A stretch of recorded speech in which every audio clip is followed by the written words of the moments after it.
Hello friends, आज हम mathematics के क्वेश्चन सॉल्व करने वाले हैं। तो वेरी इंपॉर्टेंट क्वेश्चंस सॉल्व करने के लिए आप लोग तैयार हो जाइए। पहला क्वेश्चन आपकी स्क्रीन पर, चावल की कीमत 60% बढ़ गई है। चावल को पुनः मूल कीमत पर लाने के लिए नई कीमत को कितना कम करना चाहिए। तो मेरे प्यारे साथियों, जैसे कि आपको ये देखना है कि चावल की कीमत 60% बढ़ गई है और चावल को पुनः मूल कीमत पर लाने के लिए नई कीमत को कितना कम करना चाहिए।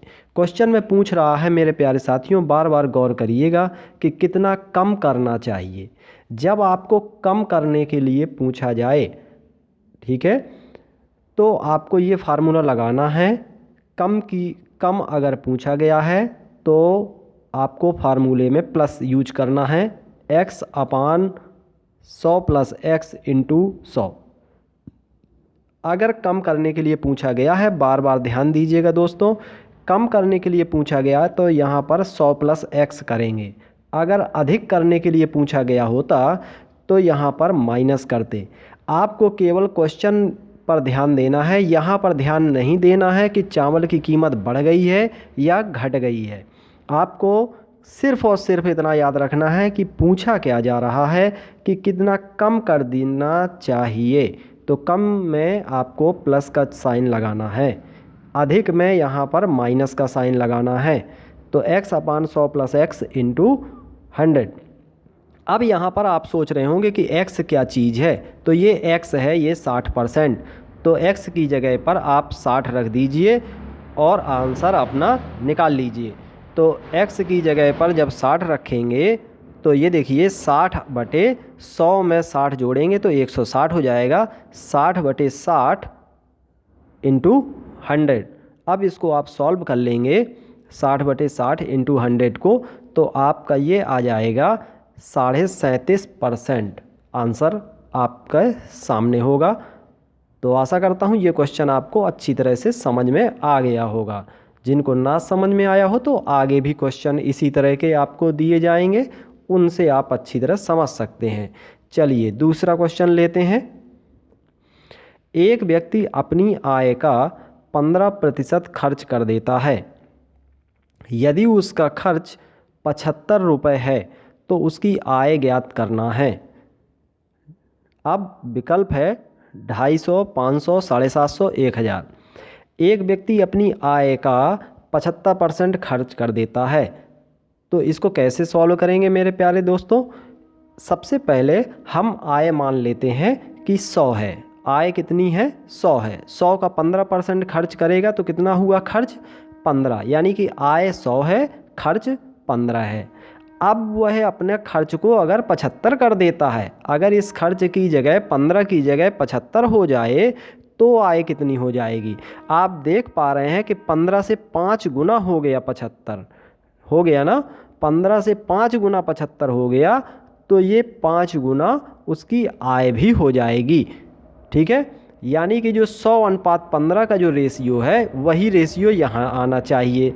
तो अगर 15 की जगह खर्च 75 रुपये हो जाए, यानी कि 5 गुना हो गया, तो 5 का जब हमने इधर गुणा किया तो 5 का ही इस तरफ भी मल्टीप्लाई कर देंगे। तो 15×5 75 और 100×5 500। तो यानी आपकी आय कितनी हो जाएगी मेरे प्यारे साथियों? 500। 500 इसका राइट आंसर हो जाएगा। चलिए नेक्स्ट क्वेश्चन देखते हैं। नेक्स्ट क्वेश्चन की ओर आगे बढ़ते हैं। देखिए तीसरा क्वेश्चन है आपकी स्क्रीन पर, बहुत प्यारा क्वेश्चन है कि ए का वेतन 50% घटा दिया जाता है। और वेरी इंपॉर्टेंट क्वेश्चन है मेरे प्यारे साथियों। ए का वेतन 50% घटा दिया जाता है और बाद में 50% बढ़ा दिया जाता है, तो उसे कितने प्रतिशत हानि होगी? तो यहाँ पर दो वैल्यू दी गई हैं, एक बार घटाया गया है और एक बार बढ़ा दिया गया है। तो इसमें एक फार्मूला लगाते हैं, x plus Y plus XY/100। x की जगह में ये 50% पहली वैल्यू और y की जगह में ये दूसरा बाद में जो बढ़ाया गया है, ये x है और ये y है। अब इधर जो है घटा दिया गया है तो माइनस लगाएंगे, बढ़ा दिया गया है तो प्लस लगाएंगे। ठीक है, सूत्र आपको ये याद रखना है, x plus Y plus X Y upon 100। ठीक है, अब देखते हैं इस क्वेश्चन को।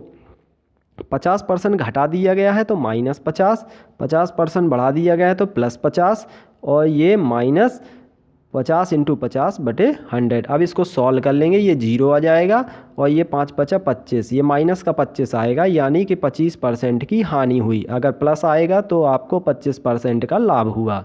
चलिए अगले क्वेश्चन की ओर आगे बढ़ते हैं। किसी वस्तु के मूल्य में 10% की कमी की गई है, इसे पुराने मूल्य पर लाने के लिए नए मूल्य में कितनी वृद्धि करनी होगी। जैसा कि मैंने पहला क्वेश्चन बताया था, आपको सिर्फ और सिर्फ ध्यान देना है मेरे प्यारे साथियों कि पूछा क्या जा रहा है, नए मूल्य में कितनी वृद्धि करनी होगी। जब वृद्धि पूछा जाए तो यहाँ 100 माइनस एक्स रखते हैं। ठीक है, कमी पूछी जाए तो 100 प्लस एक्स रखते हैं। एक्स क्या है, ये 10%। ठीक है, तो यहाँ पर x की जगह 10 रख दीजिए और बाकी आप इस फार्मूले को लगा करके सॉल्व कर सकते हैं। तो 10/100 - 10 यानी 90 हो जाएगा। 10/90 × 100, इसको सॉल्व करेंगे तो 11 सही 1/9% आ जाएगा। ठीक है, ये 0 0 इसका कैंसिल हो जाएगा। 100/9, 11 सही 1/9%, यानी कि ए नंबर राइट आंसर है। चलिए अगला क्वेश्चन देखते हैं। आयताकार खेत की प्रत्येक भुजा को 40% घटा दिया जाता है तो उसके क्षेत्रफल में कितने % की कमी आएगी। ठीक है, अब देखिए आयत की 2 भुजाएं होती हैं। ठीक है, लंबाई और चौड़ाई। तो अगर आप जान गए लंबाई और चौड़ाई, ये फार्मूला वही लगेगा x + y और प्लस XY/100। तो यहाँ पर x भी 40 है और y भी 40 है, यानी कि प्रत्येक भुजा को, लंबाई को भी 40% घटाया जाता है, चौड़ाई को भी 40% घटाया जाता है। तो यहाँ पर 2 बार x में भी 40 लिखेंगे, y में भी 40 लिखेंगे, लेकिन माइनस का 40 लिखेंगे क्योंकि कम किया गया है।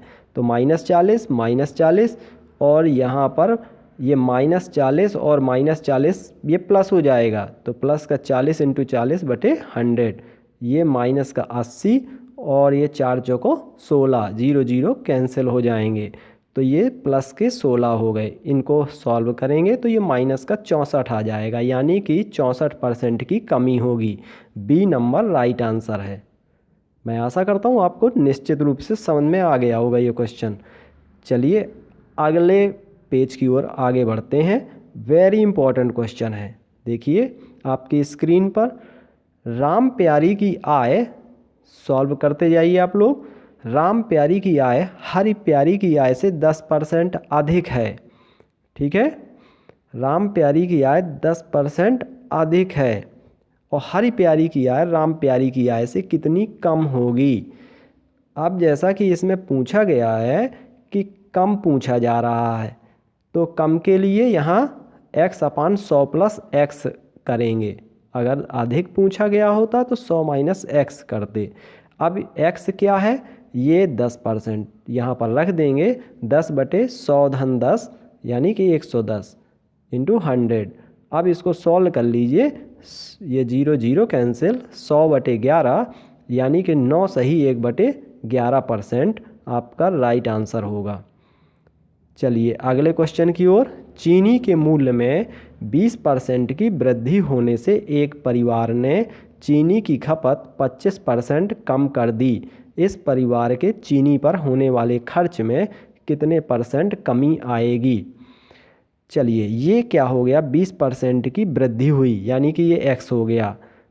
ठीक है, चीनी की खपत में 25% की कमी हुई यानी कि ये y हो गया।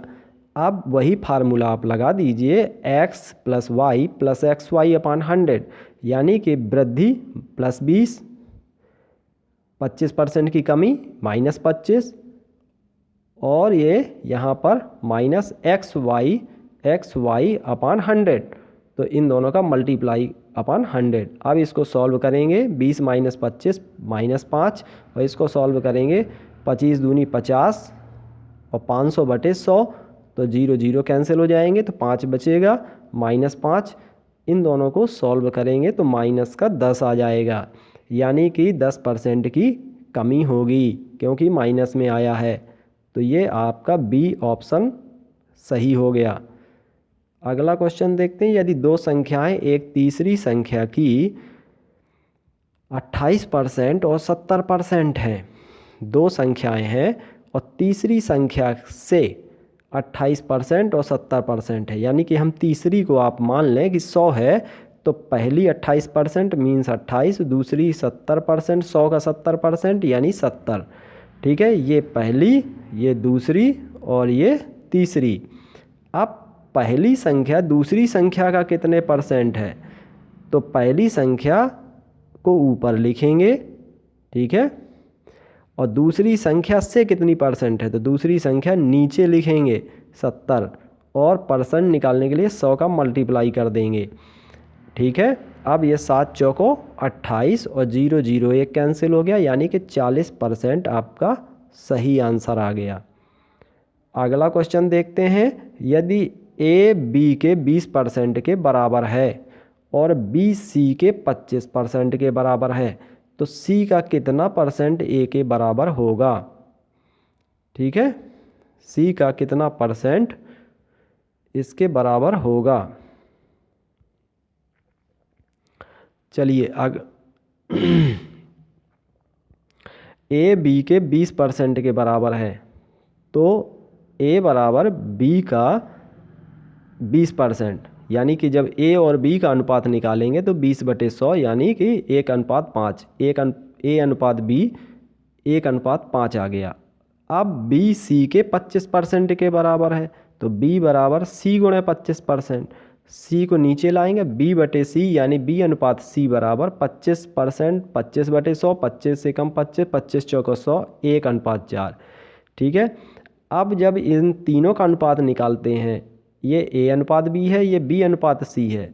अब जब a अनुपात b अनुपात c निकालेंगे तो ऊपर लिखेंगे a और b का अनुपात, नीचे लिखेंगे 1:4। ठीक है, क्योंकि ये a अनुपात b है और ये b से शुरू है तो b के नीचे ही लिखेंगे, तो 1:4। फिर इसके बाद इसको सॉल्व करने का तरीका ये है कि इसका इसमें मल्टीप्लाई, तो 1 आ गया, फिर 1 पंचे 5, ये 5 आ गया, फिर लास्ट वाले का इसमें मल्टीप्लाई, 5 चौको 20, यानी a अनुपात b अनुपात c निकालने के लिए इस तरह से निकाला जाता है। a b 1 5 20 ये आ गया। अब वो पूछ रहा है कि c का कितना परसेंट a के बराबर होगा, तो हमने मान लिया कि c का x% a के बराबर है, तो x% आपको निकालना है, तो ये आ जाएगा a/c। a क्या है 1 और c क्या है 20, और परसेंटेज निकालना है, तो ये आ जाएगा 100 से मल्टीप्लाई कर दीजिए, 20 पंचे 100, यानी कि 5 आपका करेक्ट आंसर आ गया है। ठीक है, मैं आशा करता हूँ आपको ये क्वेश्चन बहुत ही अच्छी तरह से समझ में आ गए होंगे, और जिन प्यारे साथियों ने चैनल अभी न्यू हैं चैनल पर, तो वो चैनल को ज़रूर सब्सक्राइब कर लें। Wifi exam IQ।